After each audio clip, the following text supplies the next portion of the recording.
नमस्कार, स्वागत है आपका एक बार फिर से इतिहास की क्लास में। आज हम आपके लिए क्लास 11 का पार्ट 4 इस्लाम का उदय और विस्तार का दूसरा असाइनमेंट लेकर आए हैं। इससे पहले हम एक असाइनमेंट आपको करवा चुके हैं, तो ये दूसरा असाइनमेंट आपका कुल 30 अंकों का होगा। तो शुरू करते हैं दूसरा असाइनमेंट। दिए गए सभी प्रश्न अनिवार्य हैं, प्रत्येक प्रश्न के अंक उसके सामने दिए हुए हैं और कुल 30 अंक के लिए यह असाइनमेंट होगा। पहला क्वेश्चन, ध्यान से पढ़िए और मिलान कीजिए। कुल 5 अंक के लिए है। पहला, निशापुर।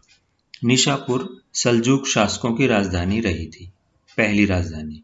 तो एक का मिलान होगा ई से। दूसरा, अली। अली जो थे वो चौथे खलीफा थे। उनसे पहले जो सबसे पहले खलीफा हुए थे वो अबू बकर, दूसरे उमर, तीसरे उस्मान या उस्मान और चौथे अली। तो 2 का मिलान होगा डी से। तीसरा, ऊंट की लड़ाई। ऊंट की लड़ाई 657 ईस्वी में लड़ी गई और इसमें एक तरफ चौथे खलीफा अली की सेना थी और दूसरी तरफ पैगंबर मोहम्मद की पत्नी आयशा की सेना थी। इस लड़ाई को ही ऊंट की लड़ाई कहा जाता है। इसमें चौथे खलीफा अली की विजय हुई। 657 ईस्वी में ये लड़ी गई। तो तीसरे का मिलान होगा बी से। चौथा, अब्द अल मलिक। अब्द अल मलिक जो थे वो उमय्यद वंश के ही एक खलीफा थे और इन्होंने काफी आर्थिक सुधार किए। तो चौथे का जो मिलान होगा अब्द अल मलिक का, वो होगा ए से। इन्होंने डोम ऑफ रॉक, एक प्रसिद्ध स्मारक भी जो अरब और इस्लाम संस्कृति का बड़ा प्रतीक है, ये बनवाया। तो अब्द अल मलिक, चौथा जो पॉइंट है आपका, ए से मिलान होगा। जेरूसलम में इन्होंने डोम ऑफ रॉक बनवाया। पांचवा, पवित्र भूमि या होली लैंड। पांचवें का मिलान होगा जेरूसलम से। जेरूसलम को ही पवित्र भूमि कहा जाता है। ईसाई, यहूदी और इस्लाम तीनों ही धर्मों के लिए ये शहर, ये नगर बेहद पवित्र समझा जाता है। तो पांचवें का मिलान होगा सी से। चलते हैं क्वेश्चन नंबर 2 पर। क्वेश्चन नंबर 2, रिक्त स्थानों की पूर्ति कीजिए। ये कुल 8 अंक के लिए है। पहला, कुफा में एक मस्जिद में डैश की हत्या कर दी गई थी। तो कुफा एक जगह है जहां पर एक मस्जिद में चौथे खलीफा जो हुए थे अली, उनकी हत्या कर दी गई। तो इसमें आप लिखेंगे अली। दूसरा, उमय्यद राज्य सीधे डैश पर आधारित नहीं था। उमय्यद वंश जो था वो बड़ा ही प्रसिद्ध वंश था और विशाल साम्राज्य की स्थापना उन्होंने की थी। लगभग 90 साल तक राज किया, लेकिन फिर भी वो इस्लाम पर आधारित नहीं था पूरी तरह से। हालांकि वैधता तो इस्लाम से ही मिलती थी, इस्लाम को ही मानने वाले थे, लेकिन वो इस्लाम पर आधारित नहीं था। ईसाइयों को और ईरानियों को भी प्रशासन में पदों पर नियुक्त किया गया था। तो इसमें आएगा इस्लाम पर आधारित नहीं था। तीसरा, डैश ने अरबी को प्रशासन की भाषा बनाया।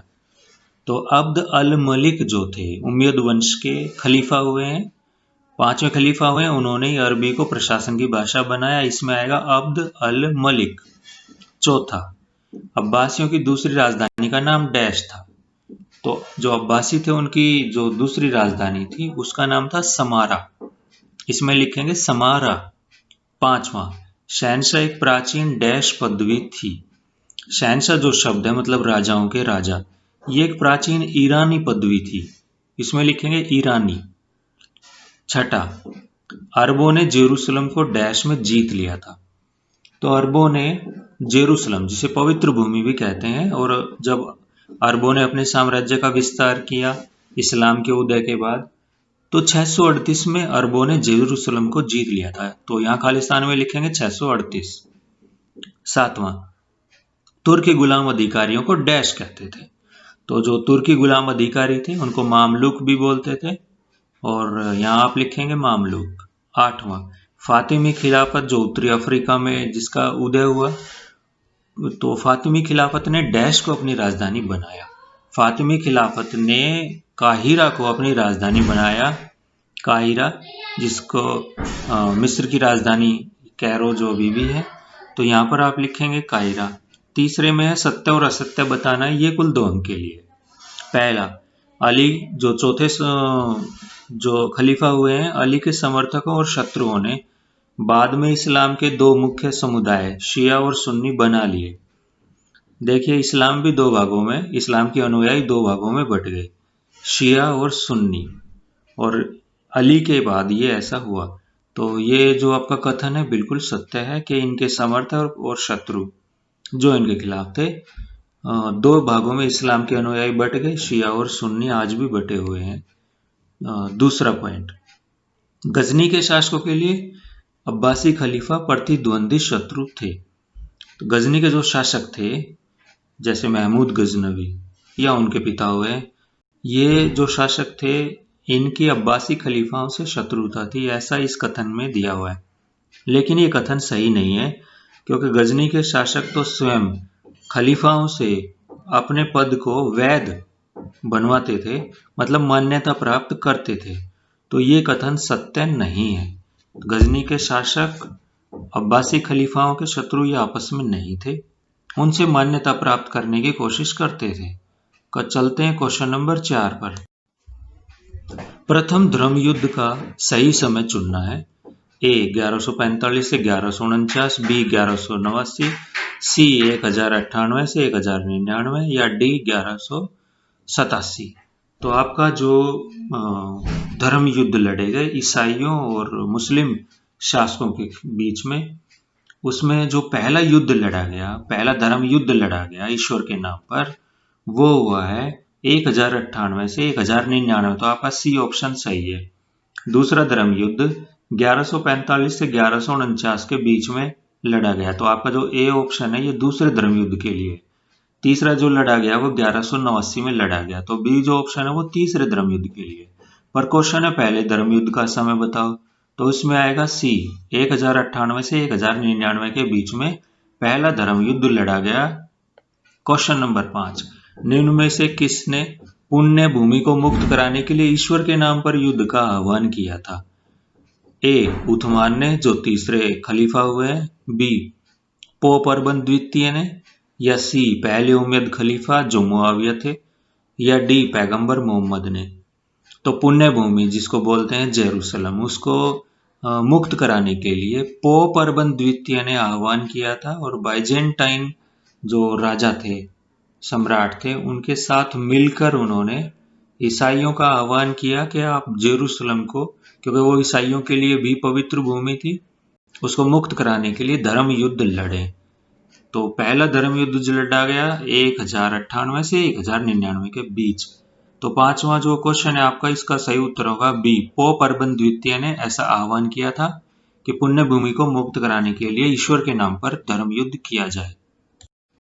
क्वेश्चन नंबर 6, अब्द अल मलिक द्वारा अपनाई गई किन्हीं 3 नीतियों का उल्लेख करो। जैसा कि मैंने पहले बताया, ये उम्मयद वंश के खलीफा हुए हैं, तो इन्होंने कई सारी नीतियां अपनाई और अपने प्रशासन को मजबूत किया। उसमें इनकी आर्थिक नीतियां भी शामिल थी, लेकिन थोड़ा सा परिवर्तन इन्होंने ये किया कि अरबी संस्कृति को और इस्लामी संस्कृति को बहुत ज़्यादा जोर शोर से अपनाया, उस पर बड़ा बल दिया इन्होंने। और प्रशासन में अरबी को इन्होंने प्रशासन की भाषा बना दिया। इन्होंने सिक्कों में भी बड़े सुधार किए। इनसे पहले जो सिक्के चलते थे इस्लाम, जो इनके साम्राज्य में, इस्लामी साम्राज्य में, उनमें रोमन और ईरानी चिन्ह बहुत ज्यादा थे। तो इन्होंने सिक्कों से रोमन और ईरानी चिन्हों को हटवा दिया और उनके स्थान पर अरबी भाषा में लिखा जाने लग गया। इसके अलावा इन्होंने पवित्र भूमि जिसको बोलते थे जेरूसलम, वहां पर इन्होंने डोम ऑफ रॉक भी बनवाया।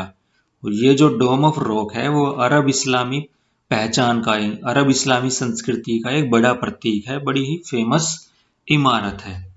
तो ये अब्द अल मलिक द्वारा अपनाई गई नीतियों में से कुछ नीतियां थी, जो उन्होंने सिक्कों में सुधार किया, अरबी भाषा को अपनाया, इस्लामी संस्कृति को बढ़ावा दिया, और उन्होंने एक डोम ऑफ रॉक जेरूसलम में भी बनवाया।